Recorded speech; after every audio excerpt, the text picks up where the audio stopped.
Ito yung tinatawag na Trispicaroma, no? Ayan. Baliktaran po yan. So, ang pinagkakaiba po niyan, pag galing po dito, meron po yan tinatawag na konsagrasyon at convenience. So, ibig sabihin, dumaan sa tamang proseso. So, ito po yung kasama niyang dasal. Ito yung tinatawag na devotion at general devotion, no?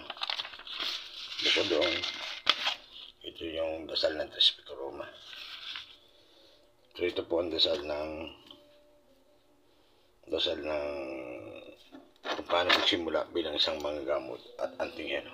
Yung po ang pinagkaiba ng galing sa online at galing dito sa location natin, no?